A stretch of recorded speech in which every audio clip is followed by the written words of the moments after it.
All right, everyone. It is Tuesday afternoon, and I'm in Mobile, Alabama. If you didn't know, I'm having a session with my trading coaches. We are. It has been phenomenal as always. Getting out of the hustle and bustle of my everyday trading and business life to really focus on the markets and just kind of reconnect with the principles of what makes good trading.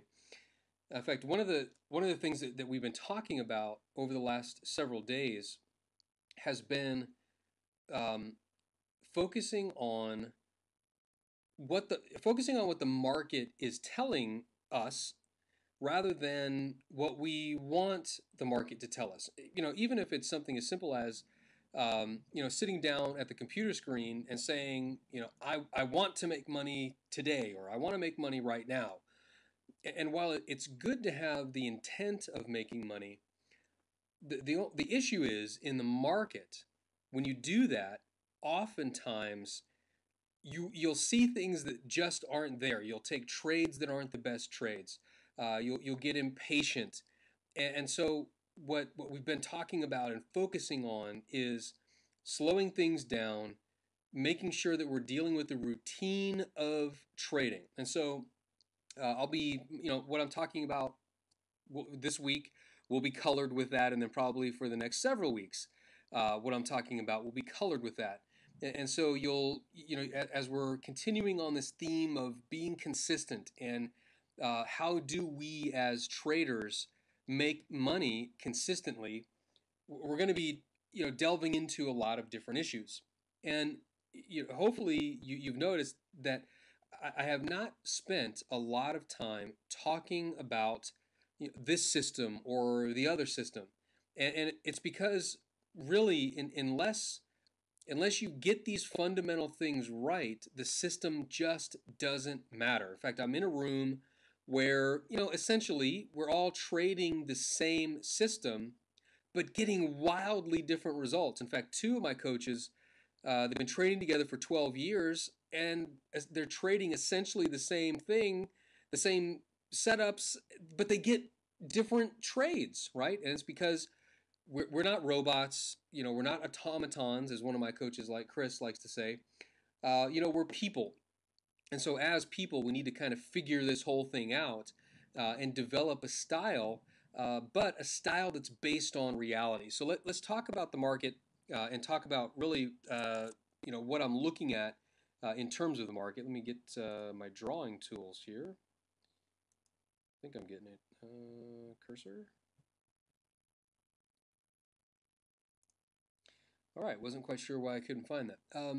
I was trying to find my little drawing tools here. All right, so the last several days, you can see that the British pound has not really gone much of anywhere.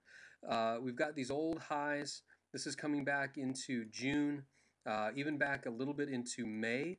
And so as we continue to bang against these highs, what we're running into is a compression of buyers and sellers. Let me get all this stuff off the screen. And this.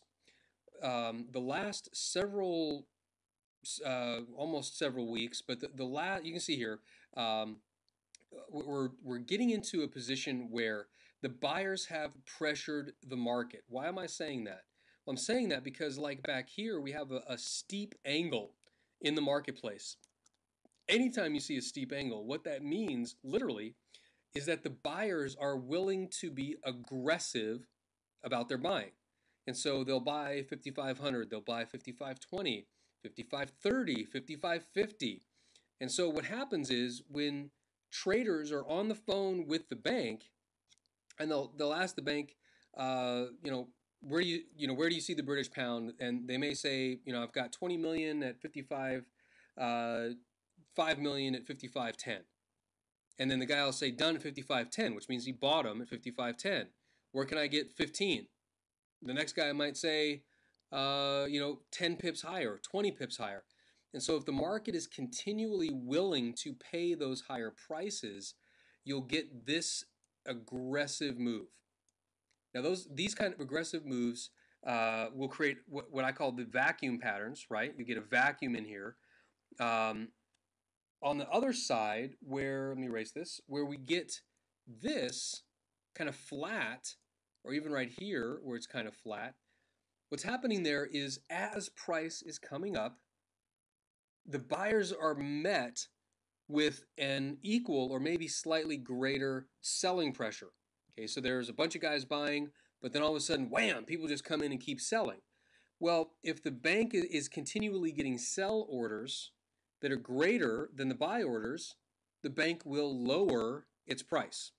So we have this push and pull between the buyers and the sellers. It's been going on for a long time. That's the compression pattern. That was really more of a review, by the way. So how the heck do we go in here and make money? Well, we've got to wait until we get a clear breakout before we start getting crazy and buying everything in sight or selling everything in sight. At this moment, we've got to see the market break below this 6,000 level, particularly because we have this reversal and this reversal. And then on the upside, we need to be focused on the highs over here, which let me get rid of my pen. Hopefully I did that right. Yes. Whoops. Let me zoom back in. Got crazy with the clicking. Zoom in again. Go to about right there. Okay. All right. So we've got some highs coming across here. So we've got 65.57 and 65.86. So we've got to break through these highs over here in order to start getting things going.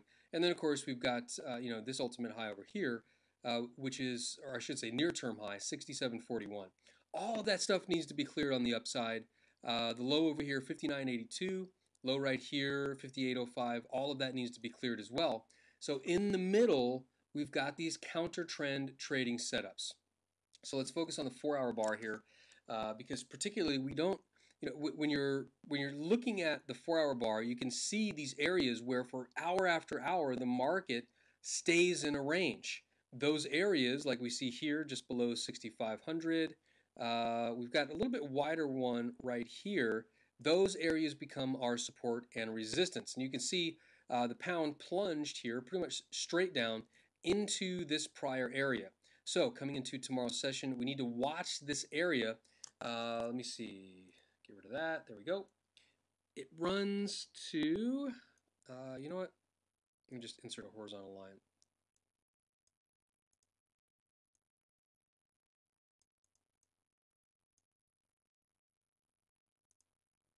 Okay, I put the box on here so it'll be a little bit easier to see.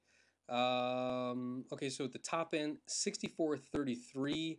Really down to about 63.86 or so. We've got to watch price as it gets in here. And if you notice, we've got all of these little wicks, okay? These wicks down here at the bottom. Once price gets into